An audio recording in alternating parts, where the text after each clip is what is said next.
We are systematically dismantling the regime's ability to threaten America or project power outside of their borders. That means eliminating Iran's Navy, which is now absolutely destroyed, hurting their Air Force and their missile program at levels never seen before, and annihilating their defense industrial base. We've done all of it. Their Navy is gone. Their Air Force is gone. Their missiles are just about used up or beaten. Taken together, these actions will cripple Iran militarily, crush their ability to support terrorist proxies, and deny them the ability to build a nuclear bomb. Our armed forces have been extraordinary. There's never been anything like it militarily. Everyone is talking about it, and tonight I'm pleased to say that these core strategic objectives are nearing completion. As we celebrate this progress, we think especially of the 13 American warriors who have laid down their lives in this fight to prevent our children from ever having to face a nuclear Iran. Twice this past month, I have traveled to Dover Air Force Base, and it's been something. I wanted to be with those heroes as they return to American soil, and I was with them and their families, their parents, their wives, their husbands. We salute them, and now we must honor them by completing the mission for which they gave their lives. And every single one of the people, their loved ones said, "Please, sir, please finish the job," every one of them. And we are going to finish the job, and we're going to finish it very fast. We're getting very close. I want to thank our allies in the Middle East, Israel, Saudi Arabia, Qatar, the UAE, Kuwait, and Bahrain. They've been great, and we will not let them get hurt or fail in any way, shape, or form. Many Americans have been concerned to see the recent rise in gasoline prices here at home. This short-term increase has been entirely the result of the Iranian regime launching deranged terror attacks against commercial oil tankers in neighboring countries that have nothing to do with the conflict. This is yet more proof that Iran can never be trusted with nuclear weapons. They will use them, and they will use them quickly. It would lead to decades of extortion, economic pain, and instability worse than we can ever imagine. The United States has never been better prepared economically to confront this threat. You all know that. We built the strongest economy in history.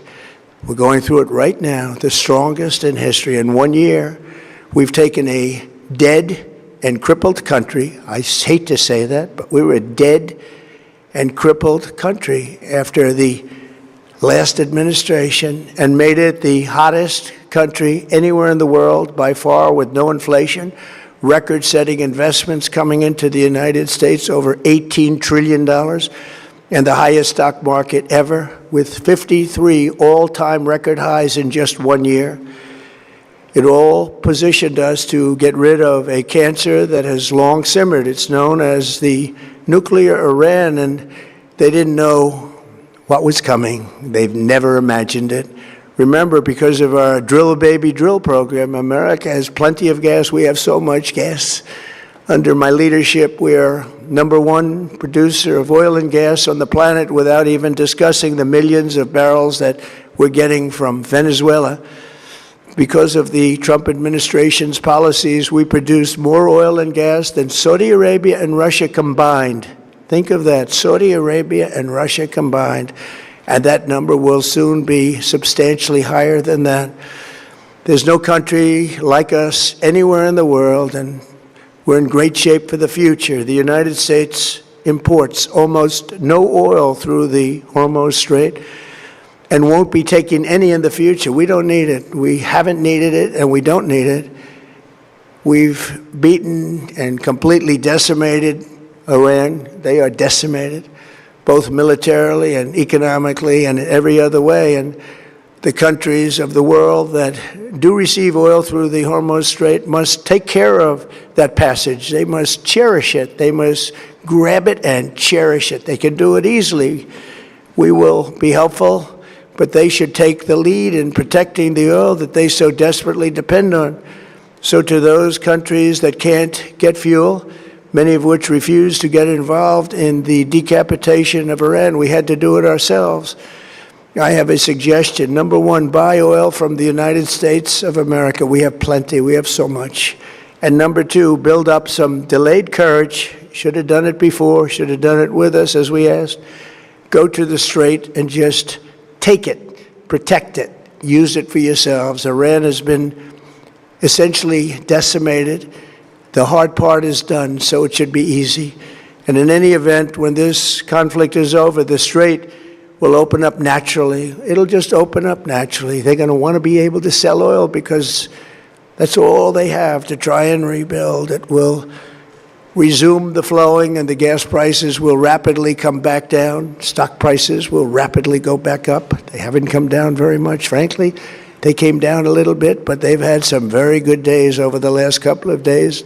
We've done actually much better than I thought, but we had to take that little journey to Iran to get rid of this horrible threat. With our historic tax cuts, where people are just now talking about receiving larger refunds than they ever thought possible, they are getting so much more money than they thought. That's from the great, big, beautiful bill.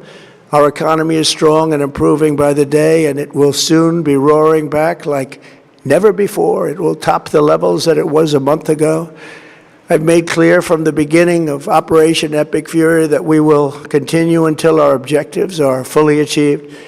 Thanks to the progress we've made, I can say tonight that we are on track to complete all of America's military objectives shortly, very shortly. We're going to hit them extremely hard over the next 2 to 3 weeks. We're going to bring them back to the Stone Ages where they belong. In the meantime, discussions are ongoing. Regime change was not our goal. We never said regime change, but regime change has occurred because of all of their original leaders' death. They're all dead. The new group is less radical and much more reasonable. Yet if during this period of time no deal is made, we have our eyes on key targets. If there is no deal, we are going to hit each and every one of their electric generating plants very hard and probably simultaneously. We have not hit their oil, even though that's the easiest target of all, because it would not give them even a small chance of survival or rebuilding. But we could hit it, and it would be gone, and there's not a thing they could do about it. They have no anti-aircraft equipment. Their radar is 100% annihilated. We are unstoppable as a military force. The nuclear sites that we obliterated with the B-2 bombers have been hit so hard that it would take months to get near the nuclear dust, and we have it under intense satellite surveillance and control. If we see them make a move, even a move for it, we'll hit them with missiles very hard again. We have all the cards, they have none. It's very important that we keep this conflict in perspective. American involvement in World War I lasted 1 year, 7 months, and 5 days. World War II lasted for 3 years, 8 months, and 25 days. The Korean War